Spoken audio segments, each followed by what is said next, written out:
এদিকে আর এই কটা আছে, আসুন এই কটা আছে।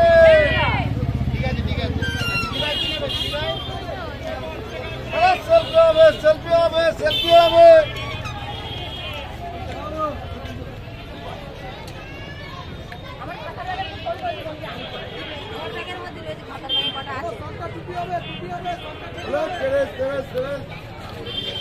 ট্রেন্ডিং চ্যানেলে তোমাদেরকে স্বাগত জানাই। এমন একটা ভিডিও তোমাদের সামনে তুলে ধরবো, আশা করি ভালো লাগবে। আর ভালো লাগলে লাইক, কমেন্ট আর সাবস্ক্রাইব করে পাশে থাকো। আজকে এমন একটা জায়গা তোমাদের দেখাবো, আজকে ঐতিহাসিক স্থল।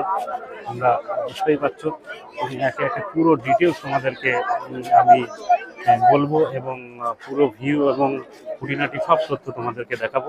তাহলে আমাদের সঙ্গে থাকো। গুটি গুটি পায়ে পৌঁছে গেছি আমরা ব্যান্ডেল গির্জাতে, এবং ব্যান্ডেল নিয়ে কিছু আমরা কথা বলবো এবং ব্যান্ডেলের ইতিহাসটা একটু তোমাদেরকে জানাবো, কিভাবে নাম হলো ব্যান্ডেল এই সম্পর্কে। আগে ব্যান্ডেল একটি পর্তুগিজ উপনিবেশ ছিল। পর্তুগিজরা 1660 খ্রিস্টাব্দে একটি গির্জা এবং একটি মঠ নির্মাণ করেছিলেন। ব্যান্ডেল কথাটি ফার্সি শব্দ, যার অর্থ হলো বন্দর, থেকে উদ্ভূত। ব্যান্ডেল চার্চ পশ্চিমবঙ্গের প্রাচীনতম খ্রিস্টীয় গির্জা, একটি চমৎকার পর্যটন কেন্দ্রের আকর্ষণ। 1599 খ্রিস্টাব্দে পুরনো গির্জাটি মূল পাথরটি মঠের নদী পার্শ্ববর্তী প্রবেশদ্বারে স্থাপিত হয়েছিল। ফরাসি শব্দের ব্যান্ডেল শব্দের অর্থ ফার্সি শব্দে বন্দর। আর এই ব্যান্ডেল কোথা থেকে আসে এই শব্দটা, আরেকটা শব্দও রয়েছে যে মাস্তুল। এই মাস্তুলকেই পর্তুগিজ ভাষায় বলা হয় ব্যান্ডেল। তখন থেকেই নাম হয় ব্যান্ডেল, এবং সেই মাস্তুলটা এখনও কিন্তু তোমার গির্জাতে রাখা আছে, সেটা আমরা দেখাবো। আমরা এখন দর্শন করছি সেই ঐতিহাসিক চার্চ, ব্যান্ডেল চার্চ তোমরা দেখতে পাচ্ছ, এবং এর ইতিহাস সম্পর্কে আমরা একটু আলোচনা করব। ব্যান্ডেল গির্জা বা ব্যান্ডেল চার্চ পশ্চিমবঙ্গের প্রাচীনতম খ্রিস্টান গির্জাগুলির মধ্যে একটি। এই গির্জার পোশাকি নাম the basilica of the holy rosary of Bandel. 1660 খ্রিস্টাব্দ নাগাদ নির্মিত এই গির্জাটি মেরিমাতা নোসা সেনোরা দি রোজারিও, আওয়ার লেডি অব দ্য রোজারিও এর প্রতি উৎসর্গ করে কিন্তু এটা বানানো। তোমরা বুঝতে পারছো যে Our lady of the Rosario উৎসর্গ করে কিন্তু বানানো। 16 শতাব্দীর মধ্যভাগ থেকে পর্তুগিজরা ব্যান্ডেলে শহরটি বন্দর হিসাবে ব্যবহার করতে শুরু করলো। 1571 খ্রিস্টাব্দে তারা মুঘল সম্রাট আকবরের নিকট থেকে হুগলিতে একটি শহর নির্মাণের জন্য অনুমতি পায়। এখানে বসবাস শুরু করলে তাদের পাদ্রীরা স্থানীয় লোকেদের ধর্মান্তরিত শুরু করতে লাগলো। 1598 খ্রিস্টাব্দ নাগাদ হুগলিতে ক্যাথলিক খ্রিস্টান ধর্মাবলীর সংখ্যা ছিল 5000। এদের মধ্যে যেমন স্থানীয় আদিবাসীরা ছিল, তেমনই ছিল মিশ্র জাতির লোকজনও। তারপর 1579 খ্রিস্টাব্দে পর্তুগিজরা হুগলি নদীর তীরে একটি বন্দর ও দুর্গ নির্মাণ করে এবং অগাস্টিয়ান ফ্রেয়ারদের একটি দলের সার্ভিস তালিকাভুক্ত করে। এই দলটি ছল গোয়ার বৃহত্তম ধর্মীয় সংস্থা। পরের বছর ক্যাপ্টেন পেদ্রো তাভারেস সর্বসমক্ষে ক্যাথলিক ধর্মপ্রচার ও গির্জা নির্মাণ করার জন্য সম্রাট অনুমতি লাভ করে। এরপর 1599 খ্রিস্টাব্দে ব্যান্ডেল চার্চটি নির্মিত হলো। 1632 খ্রিস্টাব্দে মুরেরা হুগলি আক্রমণ করলে প্রথম গির্জাটি ভস্মীভূত হয়। এরপর 1660 খ্রিস্টাব্দে গোমেজ দে সোতো একটি নতুন গির্জা নির্মাণ করেন এবং মঠের পূর্বদ্বারে এখনও সেই পুরনো গির্জার কিস্টোন বা ভিত্তিপ্রস্তরটি এখনও কিন্তু দেখা যায়, যেটা হলো এই তোমার মুরেরা আক্রমণ করেছিল সেই কিছু মানে ভস্মীভূত হয়ে যায়, সেই স্তূপ কিন্তু এখনও ওই গির্জায় পূর্বদ্বারে রাখা আছে, এখনও গেলে দেখা যায়। এখন যে জিনিসটা আমরা দর্শন করতে চলেছি এটা কিন্তু একটা আলাদা মানে বার্তা কিন্তু প্রদান করে, এবং এটা কিন্তু একটা ইন্টারেস্টিং একটা কাহিনী তোমাদের সামনে এখন তুলে ধরবার চেষ্টা করছি। গির্জার সম্মুখে একটি জাহাজের মাস্তুল রয়েছে। কথিত আছে বঙ্গোপসাগরে একটি পর্তুগিজ জাহাজ প্রবল ঝড়ের মুখে পড়লে মেরিমাতা জাহাজটি রক্ষা করেন। এরপর কৃতজ্ঞতা স্বরূপ জাহাজের কাপ্তান মাস্তুলটি গির্জায় দান করেন। গির্জায় 3টি পূজাবেদী, কয়েকটি সমাধি প্রস্তর, একটি পাইপ অর্গান ও মেরির একটি সিংহাসনও কিন্তু রয়েছে। এবং যেটা দর্শন করছো এটা সেই মাস্তুল। আর এই জাহাজের যে ক্যাপ্টেন তিনি এই গির্জাটা দেখেই কিন্তু দিক নির্ণয় করেছিলেন, এবং তখনই প্রতিজ্ঞা করেছিলেন যে সঠিক ভাবে আমি যদি একদম তীরে পৌঁছাতে পারি তো এই মাস্তুলটা আমি এই গির্জায় দান করব। সেই হিসাবে তিনি এই মাস্তুলটা গির্জায় দান করেন, এবং সেই মাস্তুলটাই কিন্তু তোমরা এখন দর্শন করছো।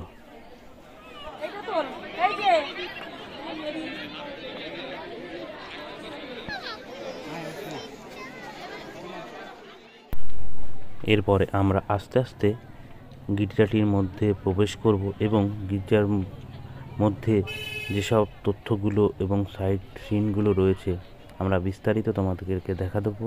আমাদের সঙ্গে থাকো। আমরা আস্তে আস্তে এখন প্রবেশ করছি গির্জার মধ্যে। আমরা ভিতরে দেখতে দেখতে আমরা পশ্চিমবঙ্গের খ্রিস্টান ধর্মাবলী, তাদের জনসংখ্যা কত এবং আরও খুঁটিনাটি তথ্য নিয়ে আমরা আলোচনা করব। তাহলে আমাদের সঙ্গে থাকো, আমরা দেখতে দেখতে আলোচনা করব। ভারত তথা পশ্চিমবঙ্গে খ্রিস্টান ধর্মাবলী মানুষ হলো এখানে সংখ্যালঘু সম্প্রদায় নামে পরিচিত। 2001 সালের জনগণনা অনুসারে পশ্চিমবঙ্গে বসবাসকারী খ্রিস্টানদের সংখ্যা হলো 5,15,150 জন। মোট জনসংখ্যার 0.6%। তপশিলি উপজাতিগুলির মধ্যে খ্রিস্টান জনসংখ্যার হার 6.1%। মাদার টেরিজা যখন কলকাতায় খ্রিস্টধর্ম প্রচারে নিবেদিত ছিলেন, খ্রিস্টান ধর্ম এখানে সংখ্যালঘু ধর্ম বিশ্বাসী রয়ে গেছে। তারপর পশ্চিমবঙ্গে খ্রিস্টান ধর্মের আগমন ঘটেছিল খ্রিস্টীয় ষোড়শ শতাব্দীতে। এটা একটু ভালো করে মানে মাথায় রাখতে হবে যে পশ্চিমবঙ্গের খ্রিস্ট ধর্মের আগমন ঘটেছিল কিন্তু খ্রিস্টীয় ষোড়শ শতাব্দীতে। এই শতাব্দীতেই পর্তুগিজরা হুগলি জেলার ব্যান্ডেলে একটি বসতি স্থাপন করেন। পর্তুগিজরাই কিন্তু এই খ্রিস্ট ধর্মটা প্রথমে এইখানে নিয়ে আসে পশ্চিমবঙ্গে, এবং হুগলি জেলায় একটা বসতি স্থাপন করে। 1599 খ্রিস্টাব্দে আমি আগেও বলেছি যে এই ব্যান্ডেলটি তারা প্রতিষ্ঠাতা করেছিলেন, কিন্তু এই তারপর এটা কিন্তু বিভিন্ন অত্যাচারীর দ্বারা মানে ধ্বংস এবং বহিষ্কৃত হয়। তারপরে আরেকটা গির্জা 1660 খ্রিস্টাব্দে গির্জাটি আবার পুনর্নির্মাণ হয় আর কি। এই গির্জাটি সম্ভবত পশ্চিমবঙ্গের প্রথম গির্জা। হ্যাঁ, এটা হলো পশ্চিমবঙ্গের প্রথম গির্জা। এটা 1632 খ্রিস্টাব্দে হুগলি লণ্ঠনের সময় গির্জাটি বহিষ্কৃত হয়। এটা আমি তোমাদেরকে বললাম।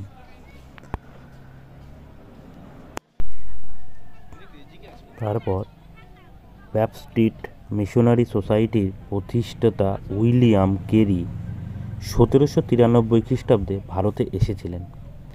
ব্রিটিশ ইস্ট ইন্ডিয়া কোম্পানি তার বিরুদ্ধ আচরণ শুরু করলে তিনি শ্রীরামপুর ড্যানিশ উপনিবেশে ধর্মপ্রচার হিসাবে কাজ শুরু করেন। তিনি বাংলায় 1809 খ্রিস্টাব্দে ও সংস্কৃতে 1828 খ্রিস্টাব্দে সম্পূর্ণ বাইবেল অনুবাদ করেন। তিনি বাংলায় এবং সংস্কৃতে বাইবেল কিন্তু অনুবাদ করেছিলেন। তিনি কৃষ্ণপাল নামে এক বাঙালিকে সর্বপ্রথম খ্রিস্ট ধর্মে দীক্ষিত করেছিলেন। এই কৃষ্ণপাল নামে এই বাঙালিকে তিনি কিন্তু সর্বপ্রথম খ্রিস্টান ধর্মে দীক্ষিত করেছিলেন। কৃষ্ণপাল ধর্মান্তরিত হওয়ার পরে জাতিভেদ প্রথা অস্বীকার করেছিলেন। এবং 1818 খ্রিস্টাব্দে মিনিস্ট্রির কাজে স্থানীয় ধর্মান্তরিতদের প্রশিক্ষিত করে তোলার লক্ষ্যে তিনি শ্রীরামপুর কলেজ কিন্তু তিনি প্রতিষ্ঠাতা করেন। আমরা এই ব্যান্ডেল চার্চের ভৌগোলিক চিত্রটা তোমাদের সামনে তুলে ধরব। এই ব্যান্ডেল ভারতের পশ্চিমবঙ্গ রাজ্যের হুগলি জেলার চুঁচুড়া মহকুমার অন্তর্গত। হুগলি চুঁচুড়া পৌরসভার একটি পাড়া। এখানে পর্তুগিজদের দ্বারা বসতি স্থাপিত হয়। এটি চন্দননগর পুলিশ কমিশনারের আওতাভুক্ত এলাকায় অবস্থিত। এটি কলকাতা মহানগর উন্নয়নের কর্তৃপক্ষ দ্বারা আচ্ছাদিত এলাকার মধ্যে রয়েছে। ব্যান্ডেল জংশন রেলওয়ে স্টেশন পূর্ব রেল অঞ্চলের একটি প্রধান জংশন রেলওয়ে স্টেশন। এটি হাওড়া স্টেশন থেকে মাত্র 40 কিলোমিটার উত্তরে অবস্থিত। আমরা আস্তে আস্তে এখন গির্জাটির উপরে অবস্থান করছি এবং উপর থেকে তোমাদেরকে পুরো ভিউটা দেখাবো, কেমন লাগে উপর থেকে এই গির্জার দৃশ্যটা।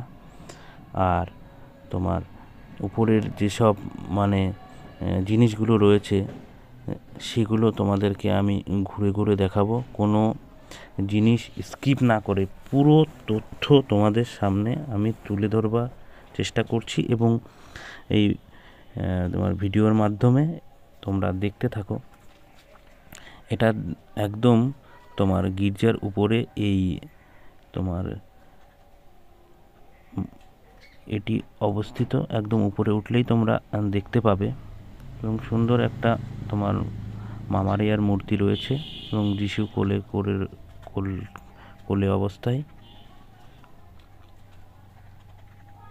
তোমরা দেখতে পাচ্ছ এবং সাইডের কিছু আর্কিটেকচার তোমাদেরকে দেখাচ্ছি। এটা পৌরাণিক স্তম্ভ, তোমরা দেখতে থাকো। মনে হচ্ছে জলছবির মতো লাগছে। এটা একটু মার্বেল পাথর দিয়েই করা রয়েছে এবং দুপাশেই কিন্তু একটা আর্কিটেকচার একদম জলছবির প্রতিবিম্বর মতো লাগছে। আস্তে আস্তে আমরা দেখাবো। আর এখন তোমরা দেখতে পাচ্ছ যে এটা হলো গঙ্গা এবং ব্রিজটাও তোমরা দেখতে পাচ্ছ। উপর থেকে পুরো দৃশ্যটা কেমন লাগে এবং এই মানে চার্চটি তোমার একদম যে গঙ্গা নদীর ধারে তোমরা এই দেখতে পারলে গঙ্গার একদমই কাছে ওই যে ব্রিজটা তোমরা দেখতে পাচ্ছ, একদম হুগলি নদীর ওপর দিয়েই ব্রিজটা এবং এটা হলো গঙ্গা তথা হুগলি নদী নামেও পরিচিত। কিন্তু এখানে উপর থেকে তোমাদের ভিউটা দেখালাম। আর একদম এইটা যে তোমরা দেখতে পাচ্ছ একদম সব থেকে উঁচুতে যে তোমার ক্রসটা রয়েছে এবং ঘড়িটাও তোমরা দেখতে পারলে, এটা সেই বহুত পুরনো একটা ক্রস। সব থেকে উঁচু মানে এই ব্যান্ডেল চার্চটির উপরে এটা কিন্তু রয়েছে, তোমরা আসলে দেখতে পাবে। আর এখানে প্রার্থনা করে এবং মোমবাতি জ্বালায় যীশু খ্রিস্টের উদ্দেশ্যে এবং প্রার্থনাও করছে, তোমরা দেখতে পাচ্ছ। আর ধূপকাঠিও এখানে জ্বালিয়ে ভগবানের প্রতি উৎসর্গ করে।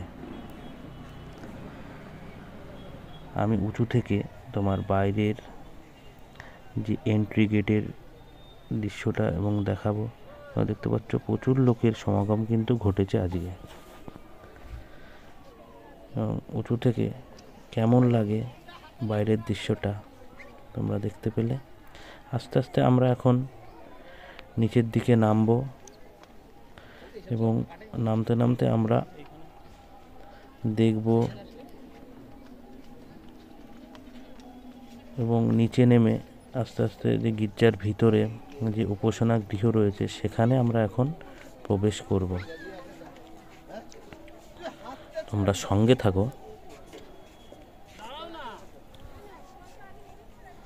আমি কিন্তু কোনো মানে কিছু মিস না করে পুরো তোমার এই ব্যান্ডেল চার্চের ভিডিওটা আমি দেখাচ্ছি কিভাবে যেতে হবে, কিভাবে ঢুকতে হবে, কিভাবে নামতে হবে এবং কোথায় কি রয়েছে সব কিন্তু তোমাদের এই ভিডিওর মাধ্যমে তুলে ধরবার চেষ্টা করছি। কোন জিনিসটা তোমাদের ভালো লেগেছে অবশ্যই আমাকে কমেন্ট সেকশানে জানিও, এতে আমাদের ভিডিও বানানোর অনুপ্রেরণাটা বাড়ে। আমরা আস্তে আস্তে নিচে নামছি এখন। তোমরা দেখতে পাচ্ছ যে মানুষ এখন এন্ট্রি গেট দিয়ে ঢুকছে, কত মানুষ, আর এখন কত মানুষ নিচে নামছে। এইখানেই কিন্তু অরিজিনাল সেই গম্বুজটি রাখা ছিল, তোমরা দেখতে পেলে। পরে স্থানান্তরিত হয়ে এখন যেখানে গম্বুজটা রাখা আছে সেখানে চলে যায় এবং আস্তে আস্তে আমরা উপাসনা গৃহের মধ্যে প্রবেশ করব। হ্যাঁ, আমরা ফাইনালি পৌঁছে গেছি এই গির্জার মধ্যে, যেখানে কিন্তু প্রার্থনা হয় এবং বিভিন্ন অনুষ্ঠান কিন্তু এখানে হয়, সেটা তোমরা বুঝতে পারছো। বেঞ্চগুলো সাজানো রয়েছে। আমরা আস্তে আস্তে এখান থেকে এক্সিট নেব এবং আমাদের দেওয়া তথ্য যদি ভালো লেগে থাকে অবশ্যই লাইক, কমেন্ট অ্যান্ড সাবস্ক্রাইবার করে আমাদের পাশে থেকো, এতে আমাদের ভিডিও বানানোর অনুপ্রেরণাটা বাড়ে। তো নমস্কার, ধন্যবাদ বন্ধু তোমার জন্য।